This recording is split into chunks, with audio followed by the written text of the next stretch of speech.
Welcome, everybody, and hey, friends. Thank you for tuning in to episode 103 of the Heat Press for Profit podcast, powered by Stalls. Today, we're diving into quite a hot topic that's been a point of discussion recently, and that's about the resurgence in interest and use of screen print transfers. Yeah, they've been around for a little while, but we're definitely seeing an uptick and a lot of decorators using them for profit, right? So today we're going to talk all about them, answer some of the top questions here to help you essentially be more confident and capable in your apparel decorating capabilities. So without further ado, I guess we're going to get into it, right? We're going to talk about profitability and we're going to answer those questions here for you. I see some folks tuning in already from across the internet, YouTube, Instagram, of course, the Facebook pages for both Stalls and Transfer Express, as well as LinkedIn. So wherever you're tuning in from, I get all of the chats live here in real time. And of course, if you're listening to the replay, we go live every single Thursday, 3 p.m. Eastern time, and you could be part of the conversation here too. Of course, I love the podcast, all of these podcasts, and of course, all of our educational content. They're built to inspire new ideas to help decorators just like you learn, connect, and reach your own success. We know it looks different for everybody. So be sure to join the community here on the Heat Press for Profit podcast by just tuning in and chatting in live. But also the Heat Press for Profit community. It's just a Heat Press for Profit group on Facebook, right? So a whole community of apparel decorators just like you, built to help your business succeed. We know success looks something different to everybody, right? So I do have to say that I love our content, our education, right? Both the Stalls TV YouTube page, as well as the Transfer Express YouTube, and all of the webinars and workshops that we have all the time.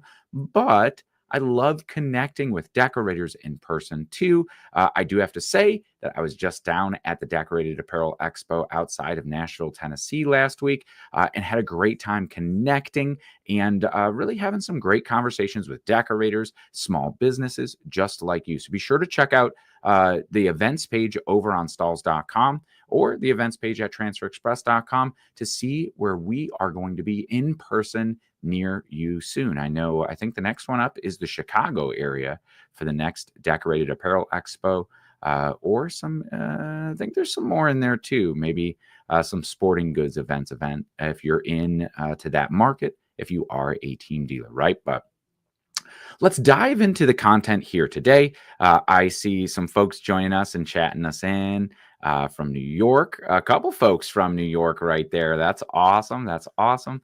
As well as Florida. So call it out where you're tuning in from. I love to hear all about it, right? So let's jump right in to what are screen printed transfers? What's all this buzz about, right? So and do they matter to your bottom line, right? There's a whole bunch of scenarios that we could run through when we talk about the specifics of screen print transfers, right? So first, screen print transfers are exactly what they sound like. They are screen printed, right? So no need to have screens, inks, emulsions, squeegees, worry about ink viscosity or off contact, squeegee angle or pressure. You could tell that I learned the hard way, learning how to screen print on my kitchen table more than 15 years ago to get into the decorated apparel industry. But with a screen print transfer, the first time I ever pulled a screen print transfer was a goof-proof transfer, and I thought my entire life was a lie, that it is just way too easy, almost magical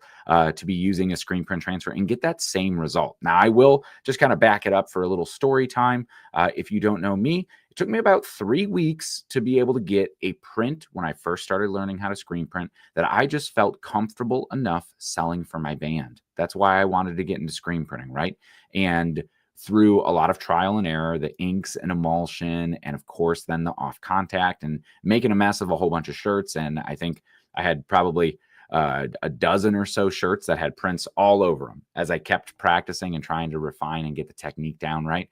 But to be able to get that same quality with just a heat press. So screen print transfer is real plastisol ink that has been pushed through a screen with a squeegee, except where it's traditionally printed directly to a t-shirt or a piece of apparel.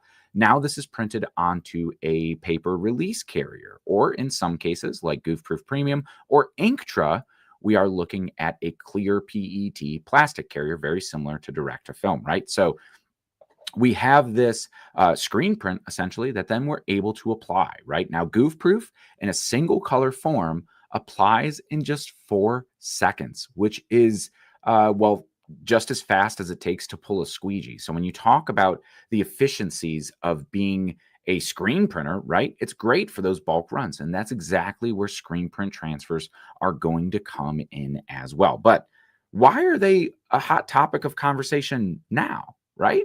But if they've been around for a long time, Transfer Express has been doing screen print transfers since 1990, right? And I know screen print transfers have been around since essentially screen printing was invented, right? It's just a way to be able to kind of offer that lower risk, right? The most important and the most expensive aspect of apparel decorating is almost always the blank, right? So you have the blank apparel that is the most expensive part. And when you put a design on that, now it is dependent on its selling, right? So you're able to fulfill kind of a flexible quantity, even if you buy a whole bunch of screen printed transfers that are, as low as maybe 39 cents a piece without setup fees or anything like that, right? Like, so you could have this print that is quite inexpensive. We've seen it used for names and numbers and like those variable things that a screen printer is not setting up a screen print press to print one of them, right? And methods like direct to garment, right, have always predominantly not worked on polyester unless you have a very, very expensive printer, in which case totally prints on polyester. But screen printing affords you that capability to print on a variety of different fabrics, right? But why we see this resurgence now coming up is so many more shops, right? And this is the shops I've talked to who have predominantly been screen printers for a long time, now leveraging a heat press for so much more work, mostly because of this little transfer type we've heard about called direct to film, right? So our Ultra Color Max direct to film transfers here at Stalls are absolutely phenomenal, right? You get no minimums. You could do a ton of different colors, but with it being a digital print, of course, you have that scalable quantity, but there is a resistance to sometimes it feels like a digital print, right? Like the same way that direct to garment, when it hit the industry first back in 2012, 2013, right as I was getting into the industry, it was this, oh, this is replacing screen printing, right? But customers were able to feel the difference of it, right? So direct to film definitely leaps and bounds better than those first versions of it, or any that's why direct to film has become so prominent, for that lightweight stretchability, the ability to print on a diverse array of fabrics, from polyester and tri-blends, right? Or even the spandex, lycra, in some cases even nylon, right? So there's ways to put digital prints on those. But for a lot of retail customers or those decorators doing larger bulk runs, they're finding that it could be quite expensive in terms of print cost when you're looking at direct to film. And that's exactly where screen print transfers come in for the win, right? Is that you have this ability to do these limited color pieces of art, like we all know, right? I was just in the back in the direct to garment department, or the direct to film department, as they are printing all these direct to film transfers. And probably 50% of them are single color, right? It's just the industry and what people want, because that's what screen printing has been for the longest time. Now, when you're doing a huge run of those, you could be vastly overpaying for transfers, right? So if we look at, say, like 300 shirts, right? You're, let's say 12 by 9, just a standard big center chest print. That 12 by 9 is probably going to be somewhere around like $4, even with the quantity breaks with direct to film that we have here at Stalls.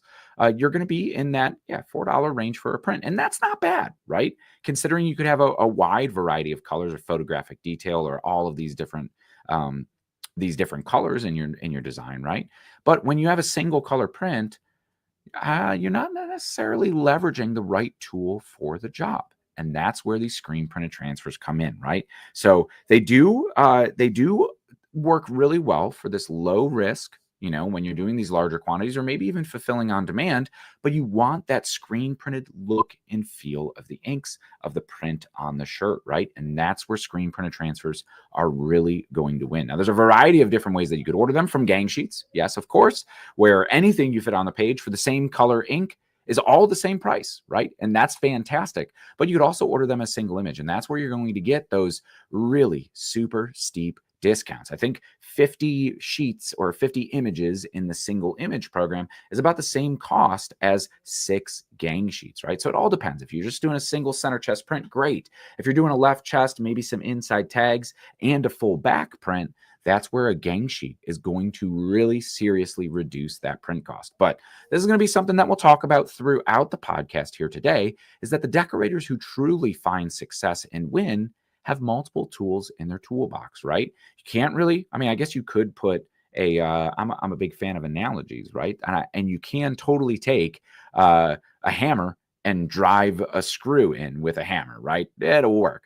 But there's a better tool for the job, right? So with all of these different scenarios and these solutions that as decorators we're providing our customers, having these extra tools in your toolbox could help you either, number one, profit a lot more on the same job when you're reducing your print cost, right?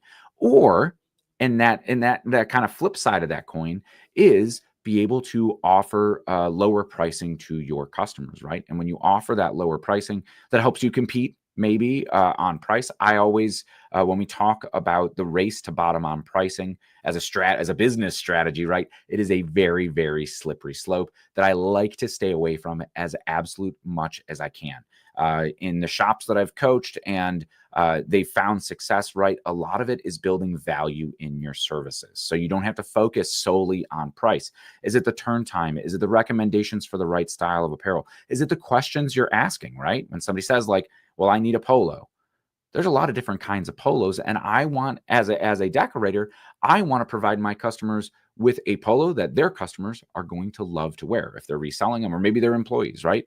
Hey, who's going to be wearing these polos? Oh, they're for a golf tournament. All right, now we're thinking much more performance wear, the light, the stretchy, right? I'm going to start looking at some of those more premium performance wear ones instead of maybe just looking at something solely like a cotton polo that we would be doing for school uniforms or a low cost maybe uniform for a more of a corporate business or a retail location, right? So asking those questions is building value in your services, and it's taking those just transactional clients that most of the time are just shopping based on price, right? At any time, you could go and Google search custom t-shirts and you're probably going to find the highest bidder in ads, right? And they're likely not racing to the bottom on price because they have to pay for all those ads, right? So you're able to stand firm on the value that you're providing your customers. And when you start to build these relationships by asking these questions, by solving real problems instead of just being transactional, right? Then you're able to find the solutions. Hey, we want to do these really nice band tees, right? It's a single color print. We want it to be super soft hand. That's the fashionable stuff in the industry. We're going to be printing them on those heavyweight 100% cotton shirts that we find that other bands are selling, right? Or that's stuff that you could recommend if that's your niche, right? When I first got started, and why people still know me as Dave the t-shirt guy, is because I understood the pain points of my target audience. And I wasn't even necessarily trying, right? I wanted to make shirts for my own band so that we could sell at a merch booth. I was a broke, just out of college kid, and I didn't know if we were going to sell 48 shirts, right? We only had 2 gigs booked in the next 3 months coming up, but I wanted something at the merch booth to start having that walking billboard, get the brand out there, and feel like a legitimate band, right? And a lot of businesses are in that same boat, so you could capitalize on that, right? But knowing what I had went through, the bands that we were playing with were also college kids or even high school kids in some cases who didn't have that money to invest into 48 shirts. And at the time, like all of the screen printing shops that I had went to try to get a quote, that was their minimum, right? And now you could get it down to 24 or whatnot. And of course, direct to film is out now to be able to do just one, right? But I didn't know that, right? So now, and it wasn't available then. I did a lot of research, right? But I was able to connect with the target audience because they would go, hey, we see you guys selling shirts. Who did those shirts? Those look pretty sweet. I'd be like, well, I did, right? Well, what's your minimum quantity, man? We don't really know how many we're going to sell. We want to start testing it out, right? Hey, 6, 12. What do you need? right? We don't really know about like t-shirts. We want something nice, but we want something kind of like that's going to fit within the budget, right? We don't have a whole bunch of money. We don't want to buy just one shirt with it. We want to buy a few. Hey, well, I know this really nice and expensive option that feels a little bit more like a premium tee, right? But I could give you some different pricing based on what I could source, right? So you give them that good, better, best pricing. And now we're talking about solving solutions. It becomes so much more than transactional, where your customers then are going to come to you for every single need. They're going to help you out and really kind of share why, right? Wow, Dave was great. He worked with me and we had a gig on Saturday and he crushed it and was able to deliver the shirts in time. And we sold them at the gig, right? They were exactly what our customers wanted. And he knew, he was the expert in that, right? And that was a way that the next time they need shirts, I'm going to bet they're not going to go to Google and type in custom shirts. They're going to call up me, right? To be like, hey, we sold out of all the shirts. We need more. We're thinking about buying more this time, right? Now that we have some money from these shirts, right? I wanted to make sure that they had the profit margin that they could sell at that going rate that bands were selling at the time in the back of the venue, right? So find those solutions, and price becomes so much less of an object to you and your customers when you've built that relationship. They're not just a customer, they're a client, right? They're coming back. You have a relationship with them. It's not solely transactional, right? So how does screen print transfers relate to all of that, right? Well, that's in that need, right? That, hey, we want something that feels screen printed. We want something that feels premium. Hey, we need this large order for the entire school. We're doing a field day event. And we're printing everything for the elementary school. So every single kid and adult is going to wear a matching shirt.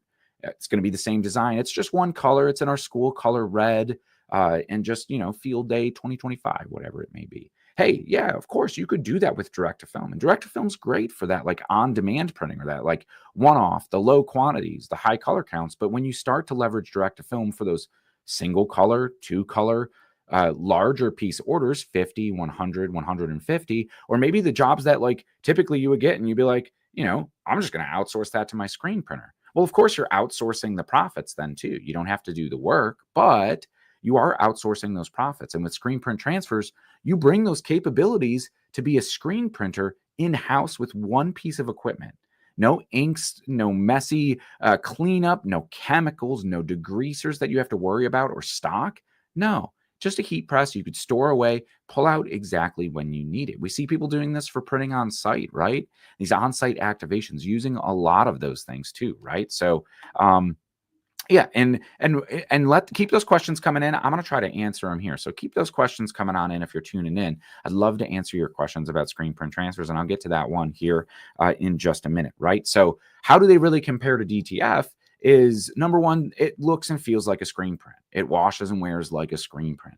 They are independently tested to meet the industry standard of 50 wash dry cycles. But I want to put a little asterisk on that and say when applied correctly. And this is when the correct time, temperature, and pressure really make a huge difference when you're talking about quality prints that are going to last, right? So when we're talking about time, temperature, pressure, that's the application recipe, the trifecta, if you will. I like to call it a tripod, because one is most often overlooked, and that's pressure. And when we're talking about screen print transfers and finding success with them, you need a heat press that is capable of providing a high pressure, right? Because what's essentially happening is these inks, these liquid plastisol inks, right, are essentially printed and pushed through a stencil that's on a screen by a squeegee, right? And it shears the ink through the screen, and then it leaves a print. But that ink is still wet. It's essentially oil-based paint. That's what plastisol ink is.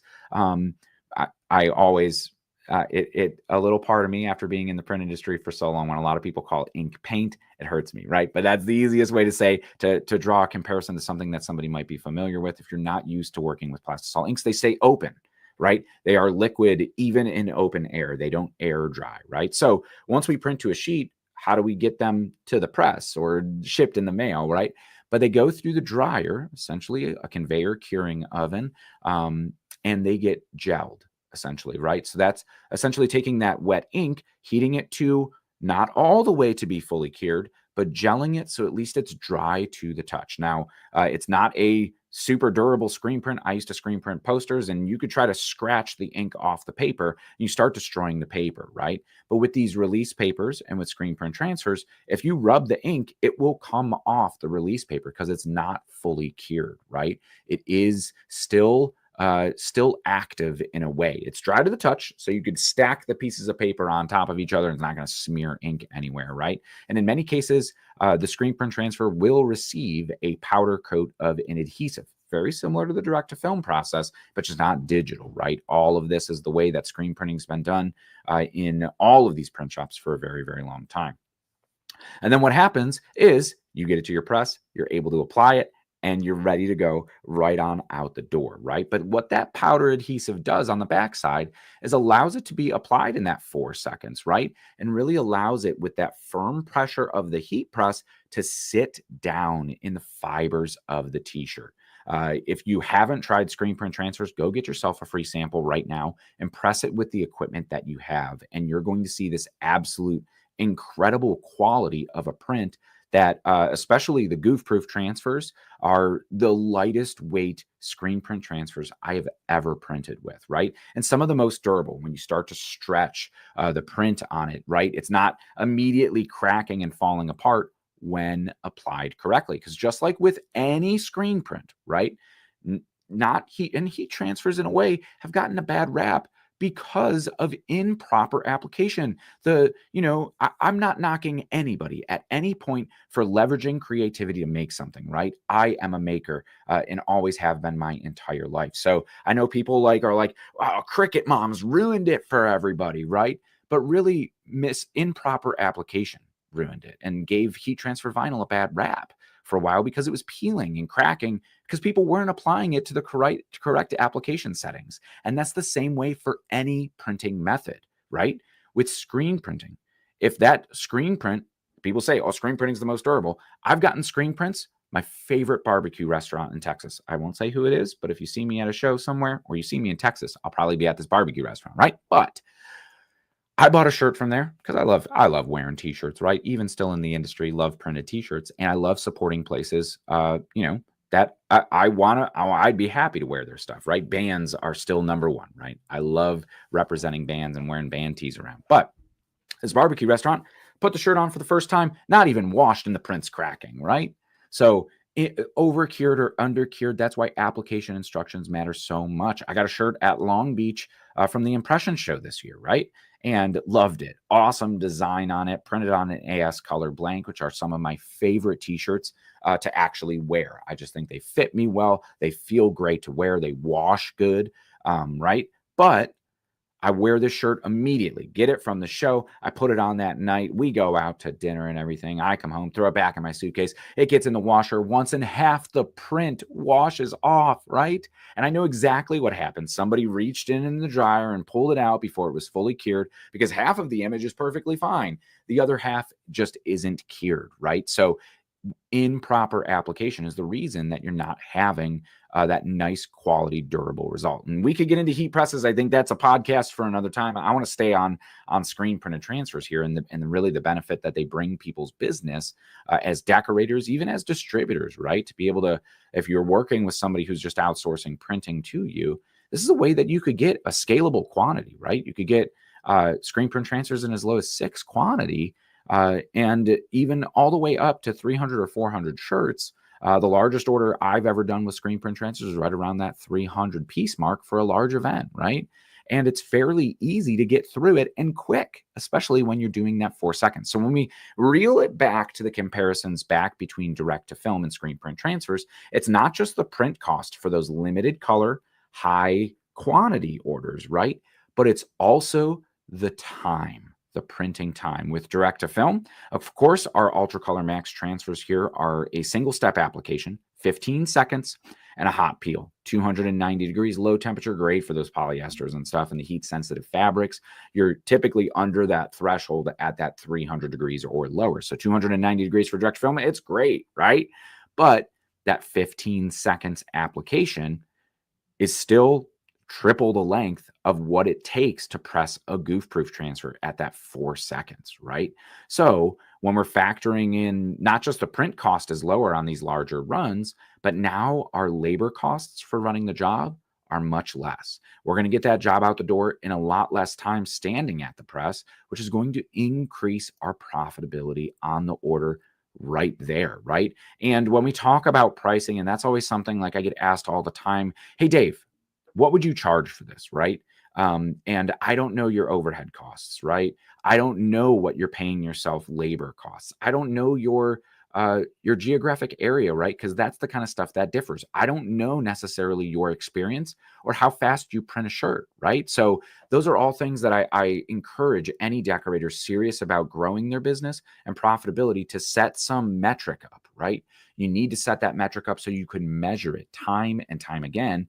And I know that was one of the biggest things that I struggled with when I was screen printing on my kitchen table, is that the 1 month I got, 8 orders. And that was huge for me back in the day, right? Like, man, I'm printing for 8 bands this month. This is absolutely incredible. I'm going to be rolling in the dough at the end of the month. Well, it turns out I wasn't, right? Because I wasn't properly factoring in my time. So at the end of the month, I'm like, well, I should have way more money than I should, right?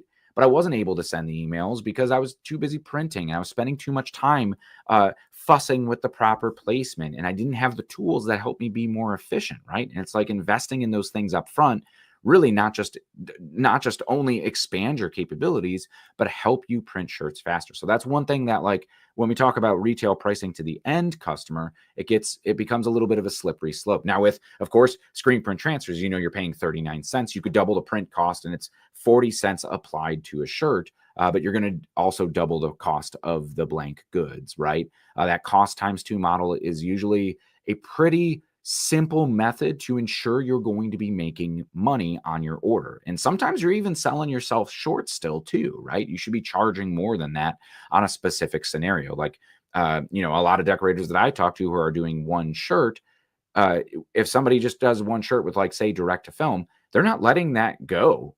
They're like, regardless of what the shirt costs, they're not letting it leave the shop for less than 18 or 20 bucks, right? So I'd love to hear what you guys are. If you're listening along, if somebody orders one shirt from you, what is your base minimum, right? Like, because setting that to take the order, send the emails, process the payment, right? If you're using Square or Stripe or whatever, they're charging a credit card processing fee. Even PayPal, right, is charging a credit card processing fee to process that order for the goods and services, right? So, like, what are you selling that for, right? So when we talk about reducing the print cost, that either reflects in your profit margin and now you make a larger margin, right?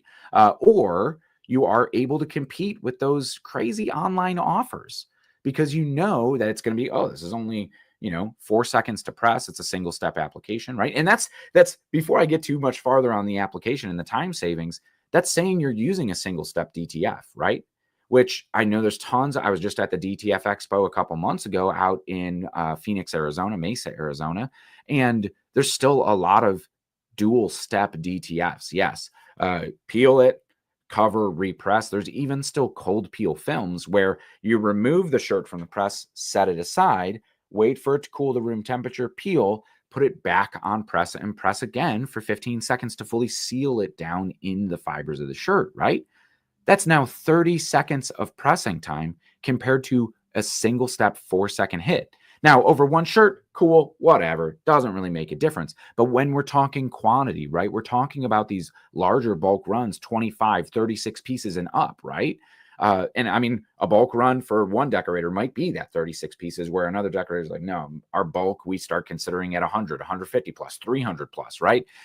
You know your business a lot better than I do, but regardless of what you consider a bulk quantity, for single color prints, 99% of the time, a screen print transfer is going to be a lower print cost. So we see this huge rise and resurgence of this because a lot more decorators are either starting with a heat press instead of a screen print and wanting that same result. And it is possible, right? Now, I've used a ton of direct to film transfers out on the market. I have, right? And I've used a ton of screen print transfers out on the market. I think that's one thing that we do really well at Stalls is ensuring that, the solutions and the innovation in the heat printing industry and heat applied products is always being pushed forward.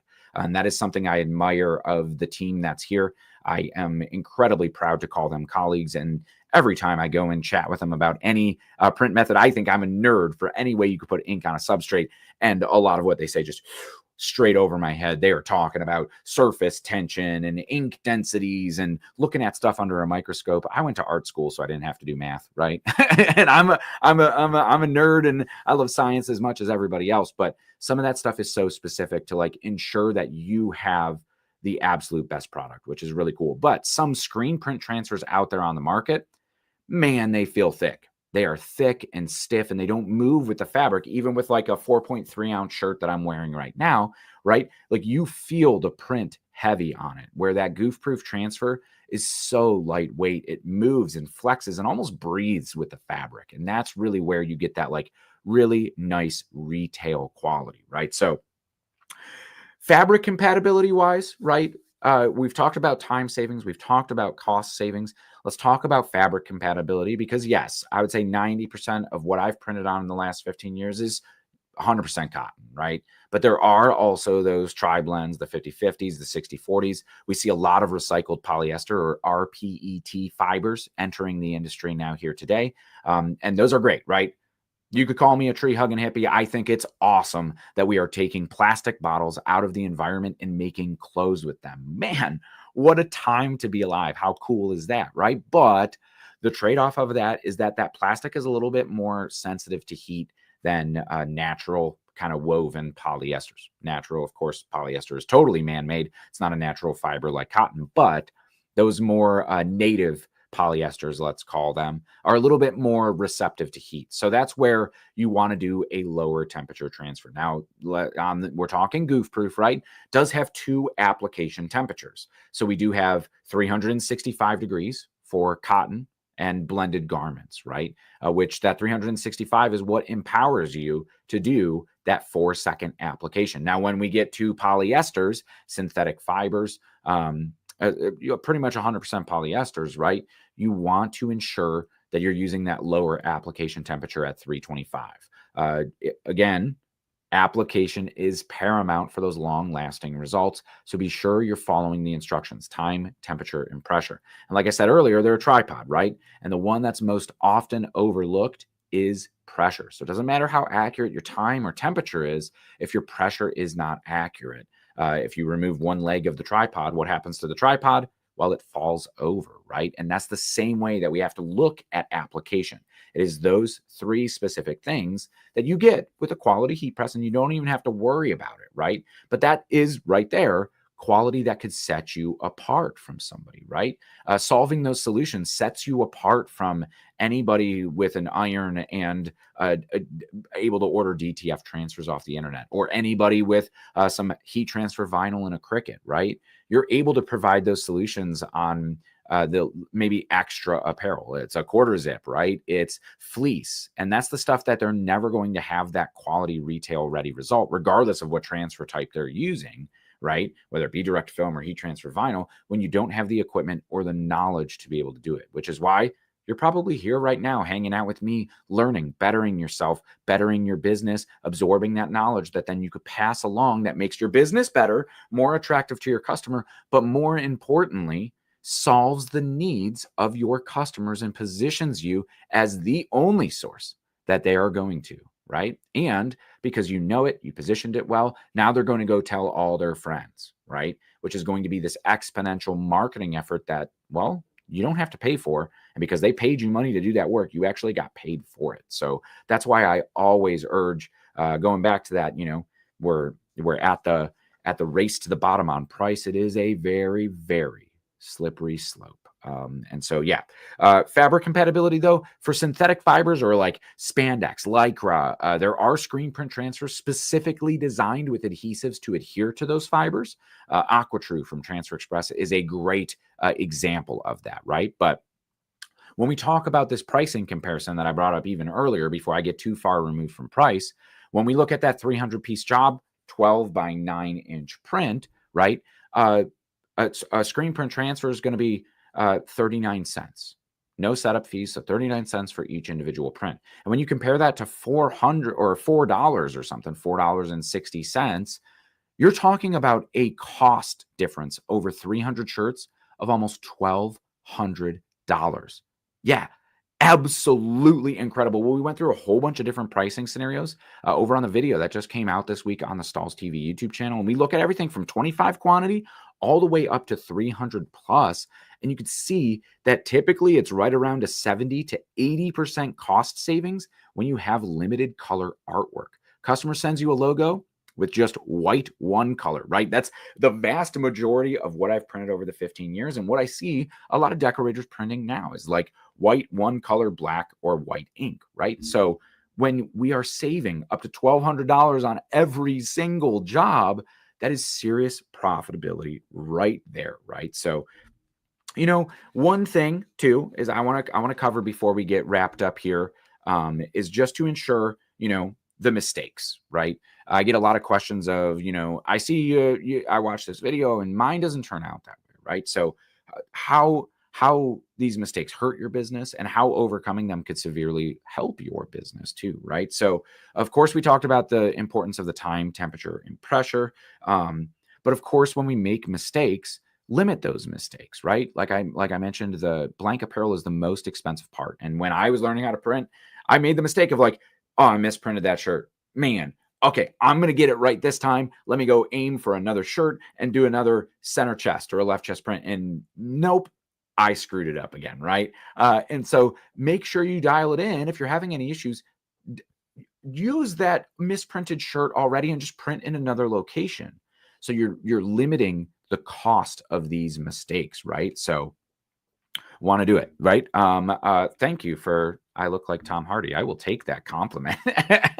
That just made my day. Awesome. Fantastic. I'm from Ohio, by the way. So I've lived in a few different spots around the United States in my day, and actually when I learned how to screen print on a kitchen table, that was actually a tiny little one-bedroom apartment in Charleston, South Carolina. So I was living there for a little while, right? So when we talk about limiting these mistakes, a lot of it comes down to the precision that you get at your heat press, especially when we talk about screen print transfers. And the number one culprit for misapplied shirts with screen print transfers, again, coming back to that pressure, right? So we don't want you to be damaging garments left and right? No, limit those mistakes because those are the most important part. 39 cents for a transfer, whatever, right? Like that's fine. I will gladly burn 5, 6, 7, 8 of them, whatever it might be. I would rather do that than waste one $6 t-shirt, right? That's going to impact my profitability and my overall success down the road, right? But when we talk about even applying things, it's not just t-shirts, right? So being able to put that screen printed look and feel on tote bags, we were just doing it down at the Decorated Apparel Expo in Nashville. That was what we were doing in the booth, is printing on these like very thick, loose woven canvas tote bags, right? And we see those rising in popularity as a lot of farmers markets and even grocery stores are going with these like reusable totes, right? And you could charge a good amount of them, right? When the blank is $1.50 or something for those tote bags, and your print is 39 cents, right? You're under $2, and you could go sell a branded tote easily for $4, and that's that cost times 2 model. And when you're talking about these large quantities and these efficient runs, and not outsourcing that to a screen printer who's eating your profits, keep it in house with the equipment that you already have, right? And when you build that revenue, you build that profit, that's really starting to super impact your profitability, right? So before I get to the questions, and I see some questions in here, and this is absolutely phenomenal. Keep them coming, and we're going to get to them because that's what I love about these interactive formats and going live. And I look forward to Thursday every single week to cover a different topic. And of course, we have guests on sometimes. And like last week, where Kelly and Jenna jump in, talk about that on-site printing activation out in Manhattan Beach. Man, that was cool, right? Which maybe if I have time here, we're already getting kind of close to time, but a story for another time of some decorators I just talked to in Nashville who essentially made $2,000 in 4 hours doing a hat bar, which They kind of shared their secrets for the pricing, and I don't know, maybe we'll make a full video on it. But essentially, they paid off the press in 4 hours, and they lined up about 6 or 7 of these events just from the one event, right? So finding that market, that's going to do it. So one thing real quick before I wrap up, I just want to make sure we cover, well, screen printing transfers, this sounds complicated, right? I like the simplicity and the ease of direct to film. I like the application, right? But you need to understand that you use the same equipment, right? It is just dialing up a different setting. And you'll find that even that carrier peels like butter. Butter doesn't peel, but it is smooth, right? And in many cases, depending on the environment, if there's any static, the press peels the carrier away for you instantly. So it makes printing an absolute breeze. The one video that I had a lot of fun with the goof-proof screen printed transfers a little bit earlier this year, the team had a great idea to be like, hey, I think the Daytona 500 was coming up, but it was like, can you beat a pit stop? Can you print a t-shirt faster than a pit stop? I don't want to give you spoiler alerts, but if you're watching live, you got the spoiler alert. Go find that video over on TikTok on the Transfer Express page. I think it's on the Stalls page too. But yeah, we had a lot of fun filming that. And that's even with a pre-press, right? Removing the moisture and wrinkles from the shirt. So that is definitely a mistake that we see made a lot, right? When we're pushing inks down and when we're heating moisture in a garment, because like cotton shirts, even blended shirts like this, a 50-50, is soaking up moisture from the air. And when we hit it with heat, what does moisture do? It turns into steam. And by the properties of physics, steam rises, right? So as we're pushing ink down, steam is fighting its way up and out, and it's totally going to apply, but we're not going to have that nice durable result because the adhesives encountered a counteracting force when we were pressing. So just a quick pre-press removes that steam, removes that moisture, so those inks, those adhesives sit down into the fibers of the shirt for that durable, long-lasting bond that in many cases outlives the garment that it's printed on, right? So really, the barrier to entry here is you just need a heat press. You need a heat press with locking, adjustable pressure, right? So something is as inexpensive as, say, like that craft press that we just had on sale, right?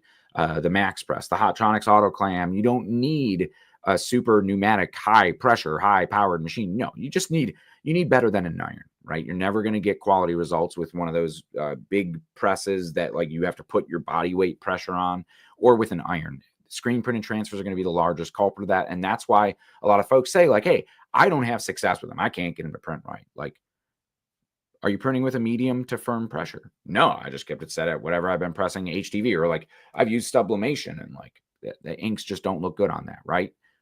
Many cases, it is just the pressure, increase that pressure, right? So the thing, I saw a question coming in here, right? I'm in Iowa about to start a clothing brand with my wife. Screen print transfers are absolutely phenomenal for that, right? Because they're easy for that side hustle. A heat press is easy for that side hustle because it's not like a DTF printer, right? You buy a DTF printer or a direct-to-garment printer. These printers themselves, if they're not running often, the print heads are clogging, the inks are clogging in the print heads, and you're going to get poor quality, right? By ordering screen print transfers, you don't need any setup to be able to print the transfers yourself, and you could get them as low as, like we said, 39 cents, right? So when we're talking about having the power to screen print now in-house, it's just a heat press. And that heat press has a non-stick coating element on the heating element, right? So it's not going to start to rust. It's not going to affect pressure. That's all you need. And with screen print transfers, store them. I printed one a couple years ago that was like 10 years old, right? As long as they're away from light, temperature changes, moisture, humidity, stuff like that, that you're going to be able to pull them out when you need them. When you're starting a clothing brand and fulfilling for like an online store, it's great because you can do screen printing. And if, say, you have a whole bunch of different designs all on black tees, all you have to stock is the black tees. Or maybe it's heather gray, it's black, it's navy, it's those popular colorways. And then a couple changes of a couple changes of the design, you have a whole bunch of transfers. You are only printing the shirt when the demand is already there, when the shirt's already sold, right? So you have that ability to really leverage it for that on-demand printing success while still having a screen printed look and feel of the shirt with that durable print, right? So it definitely offers this path to grow your business, saving you time, saving you money, giving you retail quality results that aren't going to take 3 weeks to learn how to screen print them yourself, like I did, right? So let's go through. Do I know Stephanie? I do know Stephanie. Yes, I do know Stephanie from Transfer Express here. She does a lot of our toast to transfers and the social media. So over there, that's been fantastic, right? So this is a great one here. This is from Instagram, right? Upbeat Cap. Screen print have been a challenge because I need to print the design upside down and it adds more work, right? So that is definitely something when we look at paper carriers. The one thing that fixes this is the two options of Inktra or Goof Proof Premium, right? So they are on a clear carrier. And so you're able to see the design like you're placing a direct-to-film print, which makes it incredibly easy. Now, of course, there is a little bit of a pricing increase because the plastic PET carrier is a larger, more expensive cost than the paper carrier that's on a standard Goof Proof. Now, there is one big upside to that too, is that the plastic carrier holds detail and holds ink a little bit better than paper does, right? So you're able to get a little bit finer detail. You could start to dabble in, well, dare I say, half tones, right? With some of the fine detail that you could achieve with those plastic carriers over paper. Now, the vast majority of the time, the print on the shirt is a strong, just a big, bold font or something, right? And you don't need that extra detail. But I will say that it definitely is. It's upside down, especially if you're loading like an autoclam, like you're loading a screen printing press, right? You're opening the shirt up and loading it on away from you.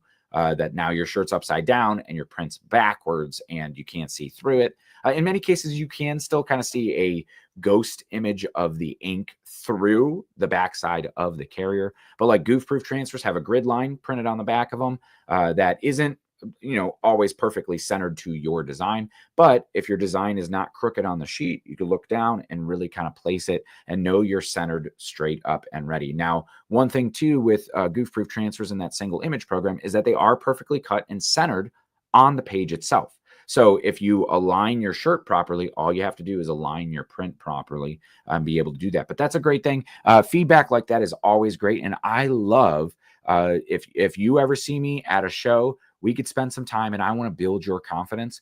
Even over on the Transfer Express YouTube page, we have some tips on how to build your confidence and print like a pro. If you just go over to YouTube and probably say print like a pro with a heat press, you'll find the video where we go through a whole bunch of these tips that could save you time and money, right? So that's my favorite part of my job here at Stalls. I'm the content director, but essentially it's content and education.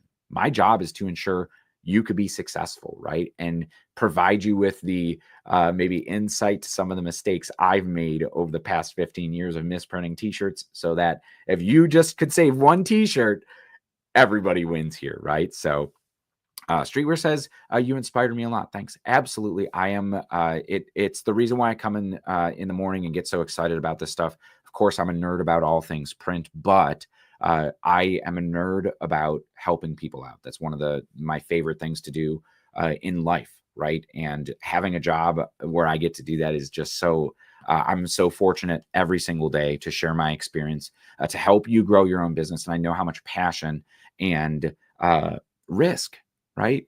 How much passion, sweat, blood, tears, and risk goes into owning and operating a business. And I feel you 100% of the way. And anything that I could do to help, please never hesitate to reach out to me or anybody here at Stalls. We are all in the same boat. We want to see your brand be successful. So, let's see here. This is a great question, right? Catskill Embroidery. Does a second press on the print really matter? I've seen so many responses that say yes, it puts it in the fibers, and some say it's a waste of time and serves no purpose. So if you're still here with us, Catskill Embroidery, leave a comment of what transfer type you're specifically talking about. And I think you're talking about direct to film. We did a video, right, with different cover sheets and texturizing and second pressing. Even one of them was just a paper cover sheet, right? To see if it really makes that larger difference in not only the texture or hand feel of the print, but then we also went back, wash tested them and did a follow-up video. And in that video, we found that other than the texture, at least with Ultra Color Max, the second step of the application made zero difference to the final quality and durability of the print. It just made zero difference, right? So and in many cases, depending on what texture cover sheet we used, some of the times the texture completely washed out of the print in 5 washes, right? Especially if it's subtle, especially with a high quality direct to film transfer, the more it's washed, the more the fibers of the shirt start showing through the print, right? And so 5 washes later, it looks absolutely identical. Now, of course, like before it gets washed, there is a very stark difference. And in many cases, like I usually carry these shirts with me. So if you find me at a trade show, I usually have them. If you watch the video, you could see them in person. And now they have been completely washed 50 times. And you could see the quality of the print versus a single step press. And I pressed it and then rotated half the print off of the platen. So it never touched heat ever again, right? And in that case, it very much was a waste of time. If it's worth it for you, right? Like if you want to put a texture in it and that's going to be your signature, then it might be worth it for you if your customers care. But in many cases, customer doesn't care even if it's direct to garment or a screen print transfer, or direct to film, or a true screen print, or vinyl, right? They just want their logo on a shirt, right? And they want to be happy to wear it. And it's not until it like feels heavy or like itchy that it's like, man, I don't like this shirt, right? But in many cases, when you misapply them, they're not even calling you up to say like, hey, my print's peeling off. They're just going to go find somebody else. So we want to avoid that, right? But with goof-proof transfers, with screen print transfers, do not second press them. Do not second press them. In many cases, you'll over-cure the plastisol ink, right? More heat or more time or more pressure is usually not good for the ink, right? It has a certain limit that it hits where it starts to become brittle. So do not second press goof-proof transfers. They are a single step application, a quick peel, and you're ready to go. Otherwise, you might see some lack of durability when you start washing them, right? Hey, it's cracking, right? This print feels really stiff and brittle. Likely the inks are over cured. Too much heat, right? Too much pressure in that. So hope we answered that one. That's what this is for, right?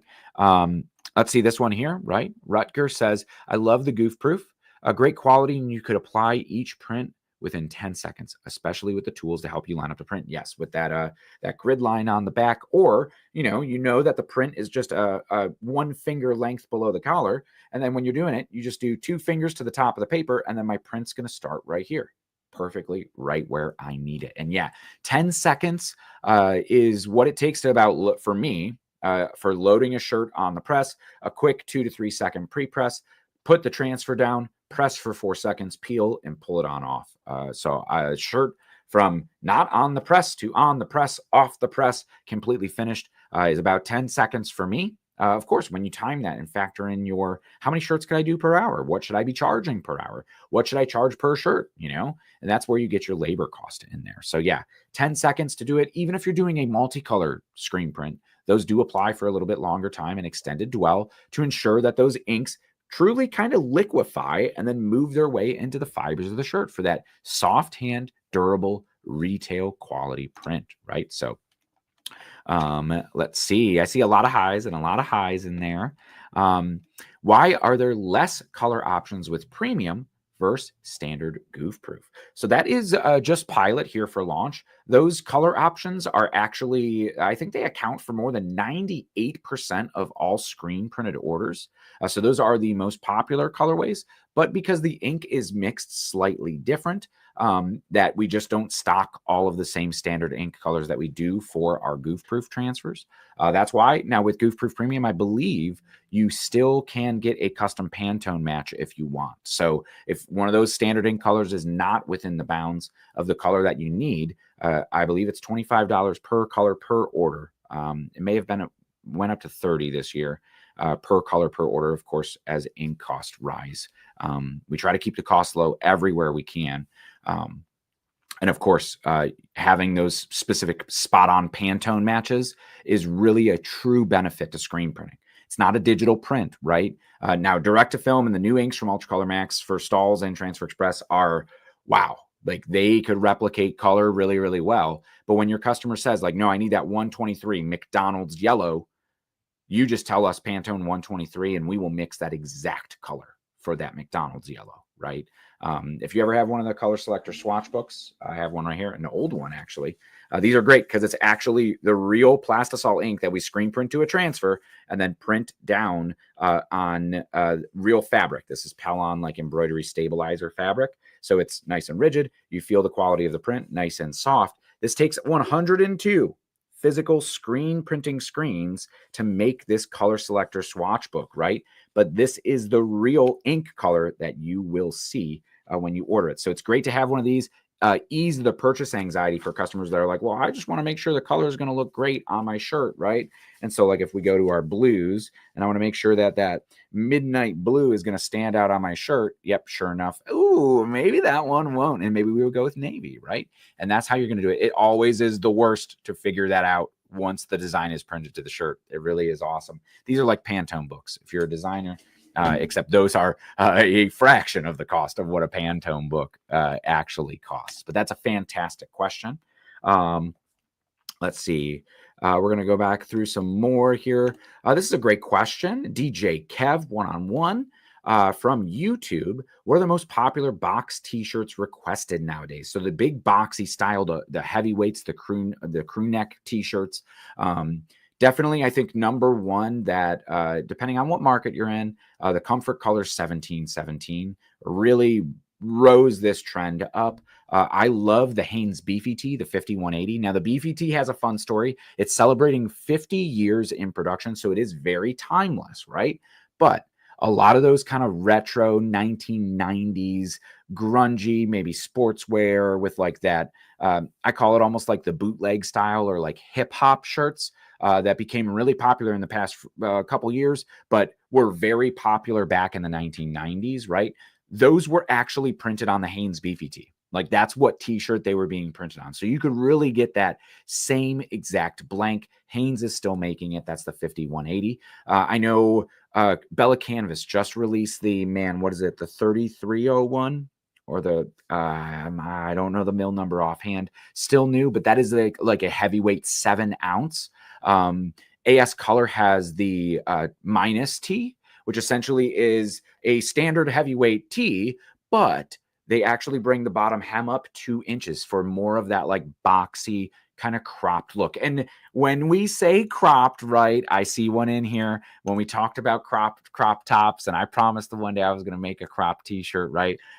We're talking about for men and women, this is all unisex. And when we talk about these cropped crew neck t-shirts, they're not necessarily cropped, right? I'm not showing off my belly, although for Kathy, I'm totally making one when we go down to Dallas, Texas for the Impression show this year. But they sit right at the waistline, right? So they're not going past the belt line. They're sitting right there at the waistline. Like that's definitely one thing in there. But that's a great question.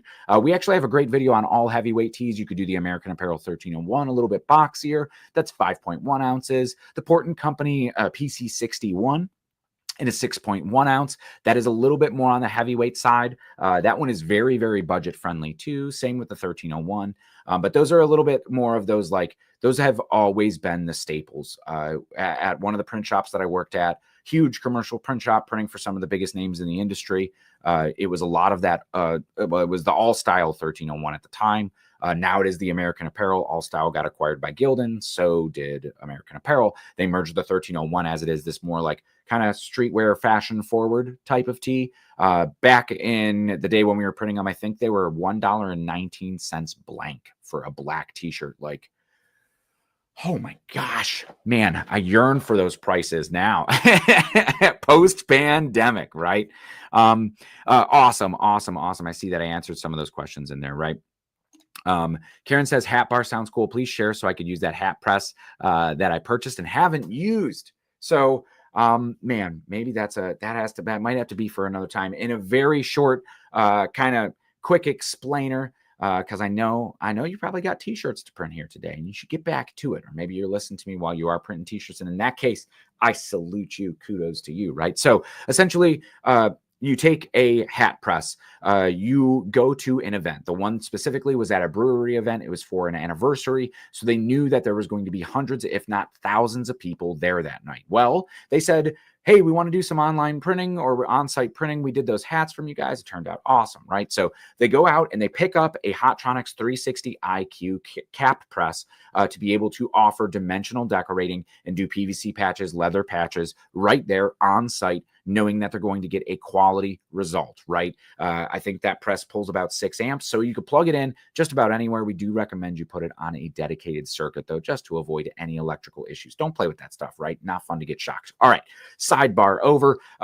But they took this press on site. They got auto caps, the world famous trucker cap. I believe it's the 18365 style, available in a ton of different colorways. I love it because, number one, when everybody thinks of a foam front polyester trucker cap, they think of the auto cap. They don't call it the world famous trucker cap for any other reason. When you think of a trucker cap, you're thinking of the auto cap, right? Well, they are actually pretty inexpensive, right? So ballpark price, let's say they bought a whole quantity of them, it's $5 for that hat, right? So $5 for the hat. The patches, they did a couple specifically for the brewery, but then they brought a whole bunch of other ones. If it, whatever city, whatever market it is, the one that Kelly and Jenna were talking about was kind of like a luau themed, right? So a lot of palm trees and flip-flops and Hawaiian flowers, right? All of these other patches. Well, they pre-printed these hats that had the brewery name on it, and then a couple different of these like accent ones, like a little mug of beer. It was in Nashville, so like cowboy hats or cowboy boots, right? And everybody gets to customize their own, right?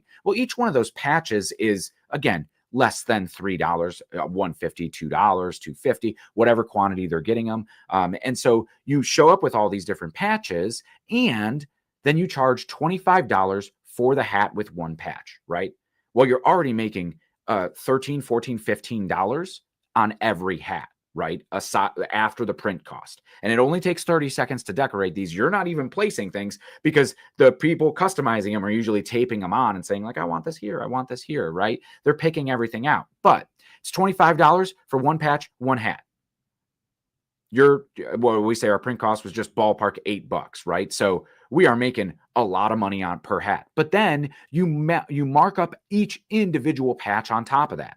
A lot of people are not going to order just one patch. They want it to look like the examples that you showed them that are all those like kind of collage of different patches, the whole aesthetic. Maybe they want one on the side. They want to put one on the back. With the 360, you could do it easily, right? Every location is just 30 seconds. Now, when you're doing multiple on the front, that is 30 seconds and it's applying all of them, right? So they have people buying these hats with 2, 3, 4 patches for $35, $40 for a hat that cost them in cost maybe $12, right? Because people are having this experience, you're building value in it, it's memorable, and then they walk out at the end of the day selling 150 hats that they're profiting $17, $20 on, and boom, there it is.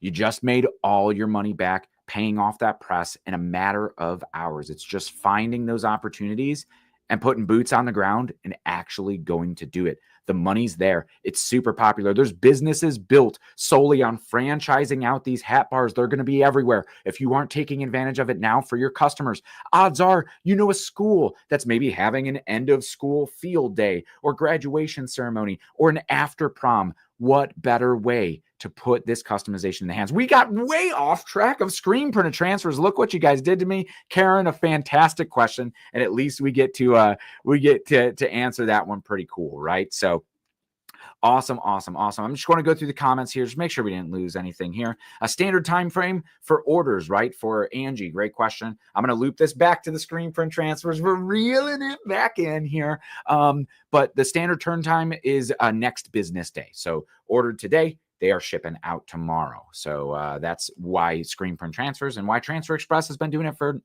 30 plus years, right? Since 1990. Express wouldn't be in the name if it wasn't fast, right? So lightning fast turnaround with that, right? This is a great one. D Capel, is there a spray or sheet that makes DTF feel softer? They're advertising it online. My DTF is feeling like paper. So number one, low quality DTF is always going to feel like a sticker on the shirt, right? There is nothing and I have been in DTF printing now for 3.5 years. There is absolutely nothing, a spray or a cover sheet or anything that you could use that is actually going to change the way it feels on a shirt. You're taking a shirt that breathes, and if you are covering it with a sticker, it is not able to breathe. No spray or cover sheet pressing it in more is going to change that, right? That's what makes it feel uncomfortable. The number one thing for increasing the hand feel of DTF, say on my shirt here, if there is any gray or dark blue or anything in my shirt, in my design, I am removing that from the design. Let the garment show through, right? That's with any print method. I come from that screen printing world. And if you do a huge full print of a big plastisol print, even if you're pulling a squeegee, it doesn't feel great to wear. It's thick, it's heavy. There's a shirt that I have. I love it, right? An old vintage shirt here from a venue in Cleveland, the Agora Ballroom, right? So it's the world famous Agora Theater and Ballroom, right? It has a print on the back that's a solid shape of Ohio. It's about 14 inches wide, and that thing is hot to wear in the summer, and it's stiff to wear. Even I've had it for 15 years, right? Probably hundreds of washes later, it still is uncomfortable to wear. That spray, everybody that I've seen who's used it, I've never used it personally myself. It is snake oil. It is a gimmick.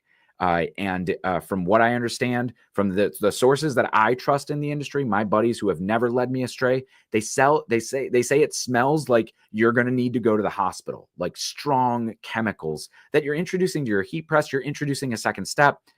No, I would not do it, right? Nobody has said, wow, it really works, except you want to know who does? Those ads, right? Do you believe everything you hear on the internet these days? I don't know. I'm on the internet right now, so. Oh, man, this is a good question here, too. Good, D. Capel. Great questions coming through today. What would be a good generator converter to use for my 16x20 Hotronix heat press? So you're going to want to make sure that's something that's going to be able to push 20 amps at the very least. You don't want to have any issues other than running out of gasoline, right? You don't want to be tripping breakers on your press with surges, and you don't want to be overdrawing on that generator, too. There is one, man, I want to say, you could go to Harbor Freight, get one in the Predator line. It's one of the higher end ones. I don't remember exactly what model it is, but I want to say it's like 1900 watts and able to sustain those amps. So just look on the side of your press. It's going to tell you what it needs watt-wise, depending on the specific press that you have.